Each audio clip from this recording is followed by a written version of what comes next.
My little piggy here. It's delicious. We started slicing it. Yeah. There's a few pieces that are missing. So welcome to this episode of Dre in the Kitchen, where I'm going to teach you how to take a simple pork tenderloin or pork roast, put a delicious mustard topping. I'm sorry, I'm still tasting it. It's absolutely delicious. Follow me along. A couple of ingredients, super simple, 1 hour time frame depending on the thickness of your pork tenderloin. If you get the really thin ones, chances are it'll take you 30 minutes. This took me 60 minutes in the oven. Let's go. Let's make this together. I promise you, you're gonna love it. Okay, so there's several components to this marinade, so just follow along. We've got some whole grain mustard, some Dijon mustard. I'm using dried herbs because this is gonna go in the oven uncovered for an extended period of time, and fresh herbs tend to burn rather quickly. We have some smoked paprika, Italian herbs, my favorite, a little spice because it makes everything nice, Aleppo pepper, salt, white pepper, black pepper. I'm debating if I'm going to add ginger, not quite sure, and extra virgin olive oil. So take your microplane or zester, and we're just going to go ahead and zest about, these are medium sized, they're not very large garlic cloves. Zest them in, because this way when you use a zester, instead of just chopping them, just be careful not to get your fingers in there. Do that. All right, there's one. Into the sink it goes. And of course that aroma, the garlic, it's going to permeate your entire kitchen, which is the best part. So of course, if you're like me and you have black nails, you want to be very, very careful. Of course, this is for me and my family, so we're okay. Hang on. All right, there's number 3. Let's get this little guy. And it goes.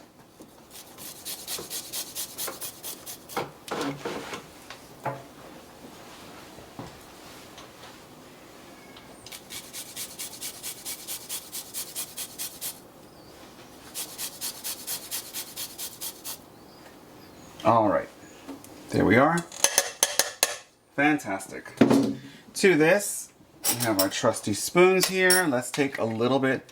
Look at that beautiful whole grain mustard. We're gonna be we'll put about 1.5 teaspoons. I'm using separate spoons because I don't want to cross-contaminate. Then we have our delicious Dijon, which of course has white wine in it. Has all this richness.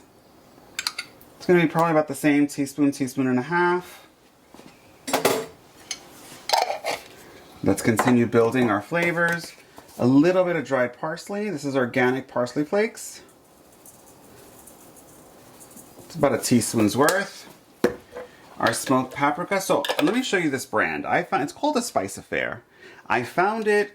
This one happens to be in TJ Maxx. I have since continued ordering from them. They're based in Canada, but I'm obsessed with the quality of these herbs. So to this is 1 teaspoon smoked paprika. We want that delicious smoky flavor and color, so 1.5 teaspoons. It's going to be a large piece of pork, so it's okay if you add a little more if you choose. You can marinate this ahead of time. To our Italian herbs, I'm just going to measure with my heart, about 1 teaspoon.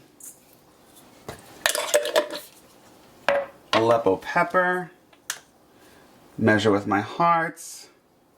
We like it a little spicy in the house. You can omit the pepper, you don't have to add the Aleppo, but we really like that spicy kick that it gives. To this is my Diamond Kosher salt. So I'm going to do 1 tablespoon. We're doing a good chunk of pork. There we go. To this, we're going to add a little bit of white pepper, about 1/2 teaspoon. And then this is my peppercorn melange mix that I did a little while ago, which I'm running out of, about 1/2 teaspoon as well. And now we're going to add extra virgin olive oil and combine. Probably about 1/4 cup to 1/3 cup of olive oil.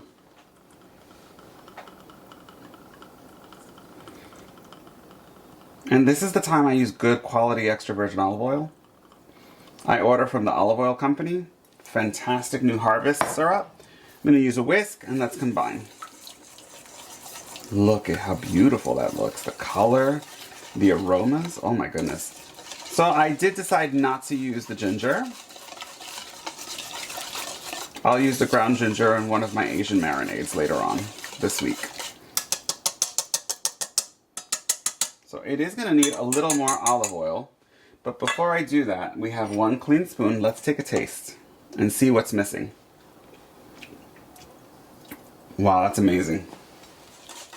Okay, we're gonna set this to the side and let's take the pork out and put it all together. So if you're at Sam's Club or your favorite place that you go, you can actually buy this entire boneless pork loin. And I highly recommend it. So here we are, we've got 9.22 pounds. This is massive, right? You see there's the fat cap.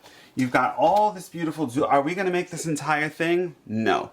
But for $21.02, you can buy this entire beautiful pork loin, portion it out. What we do is we have a vacuum sealer. So we'll cut portions maybe as a roast, which we'll do today.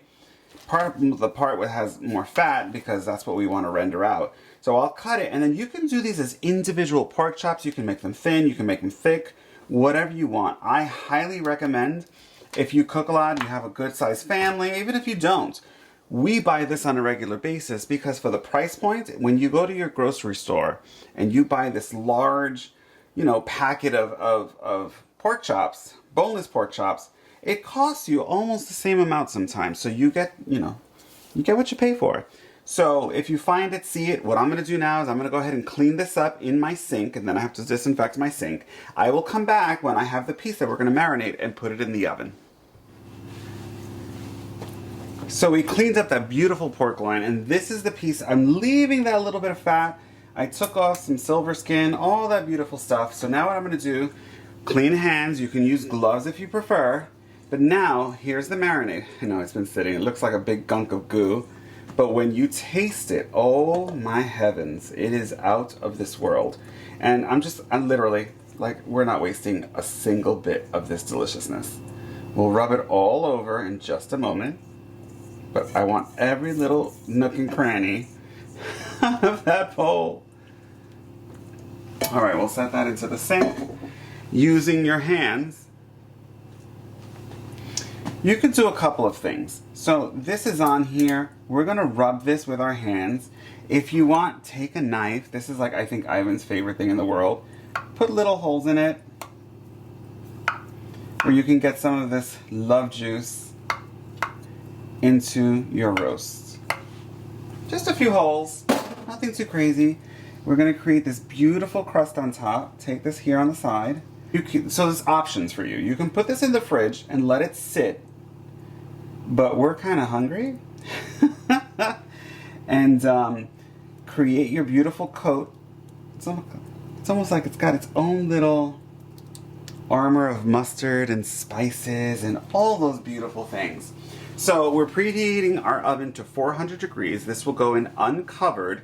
We will check it at the 40-minute mark. You're looking for an internal temperature of 145 degrees. We have a thermometer. I don't have one that goes in there, but we'll test it at the 40-minute mark, and if it's at 145 degrees, you're good to go. So I will see you shortly. So here we go. Say goodbye to our little friend. We'll see you in about 45 minutes. Once you hit 145 degrees, you'll be ready. It took 1 hour for it to get done, so let's take it out of the oven. Oh, look at that! Delicious, delicious. We're gonna let it rest for 15 minutes and then we'll slice it. So here we go. It came out of the oven. I tented it. I let it rest for 10 minutes to redistribute the juices. Look at the juices. They're running clear. That's what you're looking for. So now let's slice this up a little bit. We're gonna slice from this side because look at how delicious that looks. So here we are, my global. This was my Christmas present to myself. And let's take a piece. Here's the crust. That's delicious. Look at how juicy and delicious. When I took the temperature, it was at 144. So I needed to take it out probably just a few minutes earlier because obviously when you let it rest, the temperature raises. So let's cover that up and let's do a couple slices. Oh, it's gonna mess the top up, but it's okay. It's quite all right. We're gonna slice just 3 slices for the sake of slicing. Yes, look, just look. Perfectly cooked, juicy, and delicious. So some of you might see a little bit of pink. That is okay. The internal temp actually went up to about 155, so it's kind of overcooked, if you will. So that's what you want to make sure you get. So let me just put this together on a plate and we'll taste it together. So we've come to the end of our journey, and I have to tell you, oh my goodness, I was trying to figure out, I should have made some potatoes with this and all the things. The aromas that are coming from here, I can't even wait anymore. We just have to try it and see how it is, because I can tell you it's going to be dynamite. So I'm going to take that corner piece and the crust, but look at how it's so tender. It's freakishly scary. So I put in the organic rosemary my sister grew in her garden last summer, and it's dried. But let's take a taste.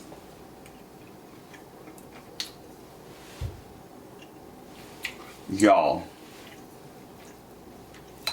stop it. Ooh, it's a little spicy. We definitely like the spicy.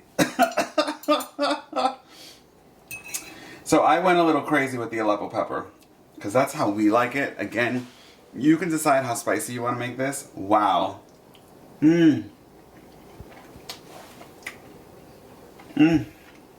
So good. Make this in your home. It's going to be a delicious roast. You can put this topping on so many different things. Adjust the seasonings according to your likes and how you like things. This is spicy because that's how we like it. So from my kitchen to yours, thank you for watching, and I'll see you next time on Dre in the Kitchen.